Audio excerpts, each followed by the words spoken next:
Anda kembali menyaksikan CNBC Indonesia eksklusif bersama saya, Syafinas Nasyar. Dan dialog bersama dengan Sandiaga Uno, Menteri Pariwisata dan Ekonomi Kreatif Republik Indonesia, kami lanjutkan kembali.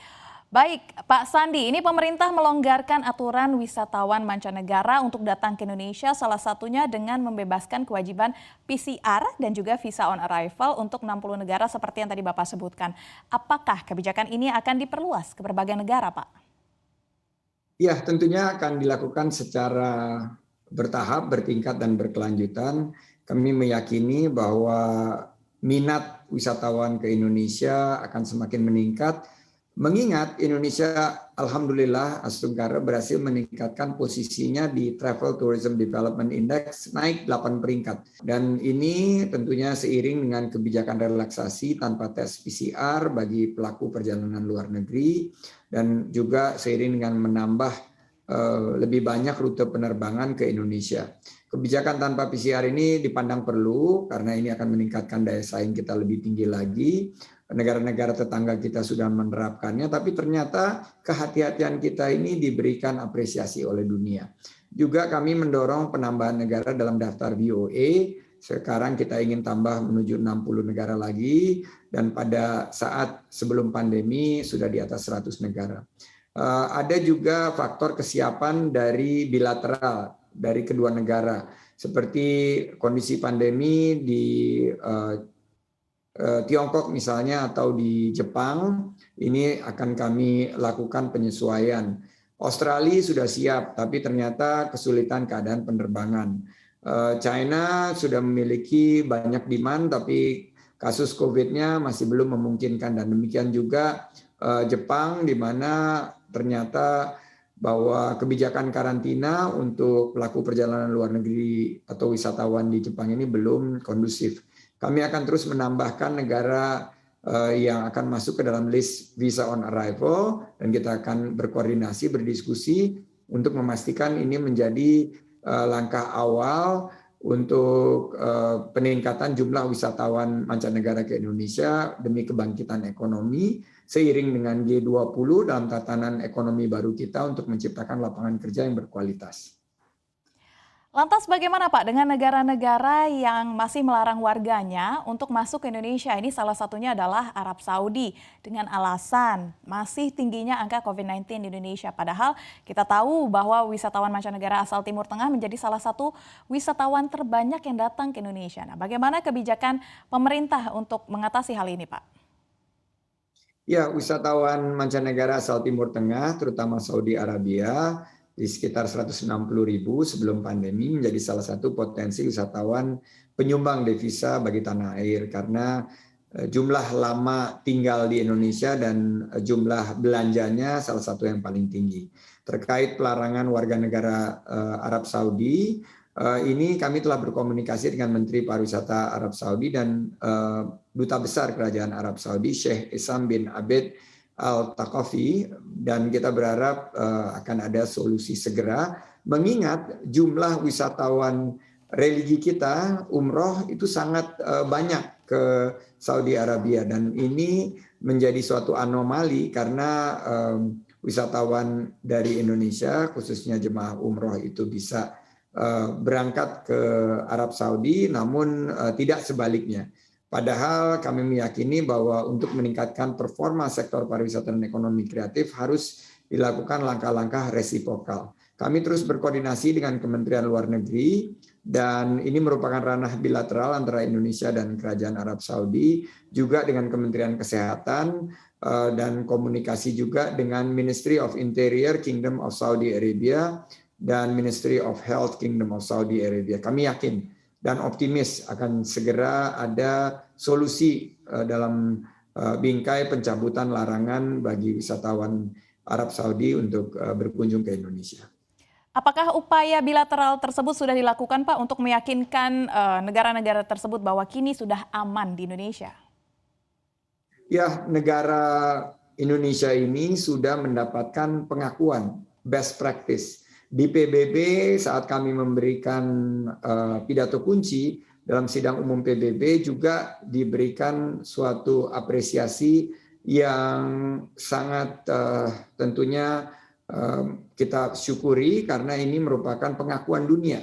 Namun ada beberapa negara yang perlu waktu untuk melakukan update, mengadakan evaluasi dan pemutakhiran data mereka internal. Kami meyakini bahwa proses ini akan segera selesai dan melalui beberapa langkah koordinasi yang sudah kami lakukan dan akan terus kami upayakan, karena target devisa pariwisata tahun ini adalah sekitar 500 juta dolar sampai dengan 1,5 miliar dolar atau sekitar 6.000 atau sekitar 6,7 triliun sampai 24,3 triliun. Dan ini akan bisa dicapai jika kita mampu untuk capai kinerja 1,8 sampai 3,6 juta wisatawan mancanegara, termasuk wisatawan dari negara-negara yang masih melarang penduduknya untuk berkunjung ke Indonesia. Oleh karena itu, target ini harus kita capai. Wisata Nusantara dengan adanya mudik kemarin sudah menuju angka pemulihan di 550 juta dan berkontribusi pada PDB nasional sekitar 4,3%. Target ini adalah target yang sudah disepakati oleh pemerintah dan Komisi 10 DPR RI. Saya yakin dengan konsep pariwisata berkelanjutan dan sustainable tourism ini, Indonesia akan mampu bangkit, akan mampu menorehkan prestasi untuk kepulihan sektor ini dalam rangka menambah penghasilan masyarakat di sektor parekraf yang jumlahnya ada 34 juta masyarakat Indonesia yang penghidupannya sangat bergantung kepada sektor pariwisata dan ekonomi kreatif. Bapak tadi sempat menyebutkan target wisatawan mancanegara dan target wisatawan Nusantara di tahun ini. Nah, ini apakah ada rencana revisi seiring dengan pelonggaran-pelonggaran yang dilakukan oleh pemerintah, Pak? Akhir Juni ini kami akan melakukan revisi karena kami akan mencocokkan dengan data-data terakhir apakah target-target ini perlu untuk dilakukan revisi. Tapi kami yakin dengan pengendalian COVID yang lebih baik, dengan promosi pariwisata dalam negeri seperti di Indonesia saja, kami berhasil menjadikan bahwa berwisata di Indonesia trending topik atau top of mind yang akan kita dorong ke depan. Dan pandemi ini menciptakan tren baru. Ada keinginan wisatawan Nusantara untuk berwisata di Indonesia saja, khususnya di desa-desa wisata. Juga di destinasi prioritas seperti 5 destinasi super prioritas yang ada di belakang saya. Digitalisasi dari pariwisata yang sekarang jauh lebih mengutamakan teknologi dan juga digitalisasi, ini menjadikan pariwisata kita jauh lebih berkualitas dan mampu untuk membuka peluang bisnis, peluang usaha bagi sektor-sektor yang tadinya dianggap karena pandemi ini tidak menjadi fokus investasi. Presiden Joko Widodo mengingatkan kita bahwa kita harus segera menyiapkan langkah-langkah menghadapi ketidakpastian, uncertainty, dan volatilitas atau kebergejolakan yang diakibatkan oleh situasi dunia. Nah, oleh karena itu sektor pariwisata kita akan bergerak menjadi green tourism, bergerak menuju pariwisata berbasis kelestarian lingkungan. Baik, Pak Sandi, ini wisatawan dalam negeri. Kita beralih ke berbincang tentang wisatawan dalam negeri. Ini belum menjadi raja di rumahnya sendiri. Padahal dari tadi Bapak menyebutkan potensinya sangat besar. Apa langkah yang dilakukan pemerintah untuk bisa mengundang lebih banyak lagi wisatawan dalam negeri menjelajahi negerinya sendiri, di Indonesia sendiri?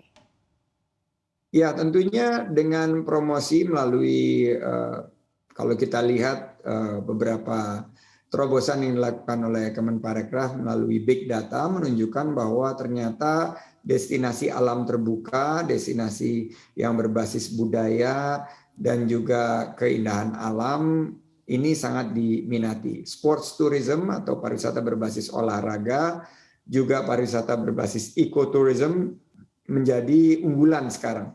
Jadi wisatawan Nusantara sekarang kita suguhkan dengan pola-pola perjalanan termasuk wisata kuliner. Kami melihat bahwa ternyata wisatawan Nusantara ini yang selama ini mungkin menjadi opsi kedua dari pelaku dan pengelola destinasi wisata sekarang menjadi opsi utama.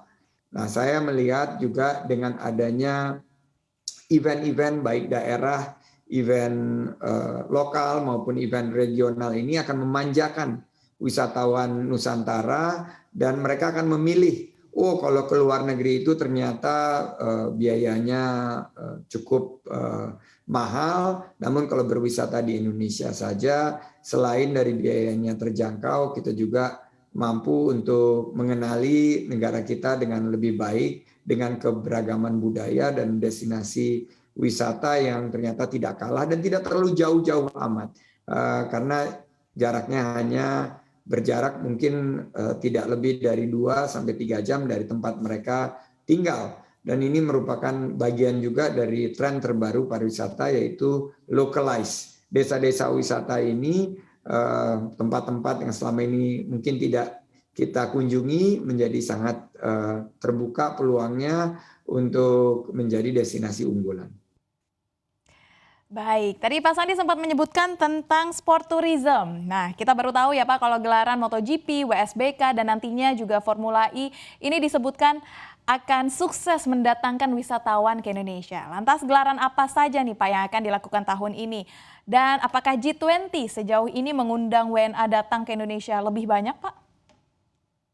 Ya, G20 dan yang baru saja berakhir yaitu Global Platform on Disaster Risk Reductions oleh PBB di Bali ini mampu menghasilkan kunjungan lebih dari 5.000 wisatawan mancanegara. Dan G20 tentunya harapannya sepanjang tahun ini dan nanti puncaknya ada di bulan November akan mampu menarik wisatawan mancanegara berbasis MICE atau Meeting Incentive Conventions and Exhibition mencapai angka di atas 50.000. Oleh karena itu saya melihat bahwa sepanjang tahun ini Indonesia akan menjadi tuan rumah untuk event-event dunia yang cukup beragam. Di bulan Mei tadi baru saja selesai Global Platform for Disaster Risk Reductions dari PBB. Bulan Juni ada Asian Venture Philanthropic Network Conference yang sudah sold out, di mana akan diikuti oleh lebih dari 2.500 peserta. Dan juga ada di bulan Juli International Wellness Tourism Conference and Exhibition, ini tentang wisata medis. Di bulan Agustus ada World Tourism Day, dan World Tourism Day di bulan September, dan di bulan Oktober ada World Conference on Creative Economy. Jadi tiap bulan ini ada kegiatan yang sangat strategis yang dilakukan oleh berbagai kementerian dan dikoordinasikan oleh Kementerian Pariwisata dan Ekonomi Kreatif. Meningkatkan ekonomi, bahwa ternyata kegiatan-kegiatan ini seperti G20 meningkatkan konsumsi domestik sampai 1,7 triliun rupiah dan kontribusinya 7,4 triliun kepada PDB Indonesia dan menciptakan lebih dari 33.000 tenaga kerja yang berkualitas. Juga UMKM yang akan diberdayakan dan sekitar 700.000 lapangan kerja baru di sektor ekonomi kreatif, ditambah 400.000 lapangan kerja baru di sektor pariwisata, sehingga total 1,1 juta lapangan kerja baru. Selanjutnya mempromosikan Indonesia, karena forum G20 dan forum-forum event internasional ini diprediksi akan meningkatkan wisatawan sampai 3,6 juta tahun ini. Dan yang terakhir, ini adalah peran strategis bahwa Indonesia sesuai dengan pembukaan Undang-Undang Dasar 1945 berperan dalam mendesain kebijakan pemulihan ekonomi dunia yang berdampak positif pada ekonomi Indonesia. Saya sangat optimis ini kita bisa capai, dan dengan kerjasama seluruh pihak Indonesia akan pulih dan akan menunjukkan kepada dunia bahwa ekonomi kita strong, ekonomi kita kuat, kita pulih bersama dan pulih lebih kuat lagi ke depan. Baik, kalau gitu terima kasih banyak Pak Sandiaga Uno sudah hadir bersama kami. Sehat dan sukses selalu Pak. Terima kasih Sabina, sampai jumpa di lain kesempatan.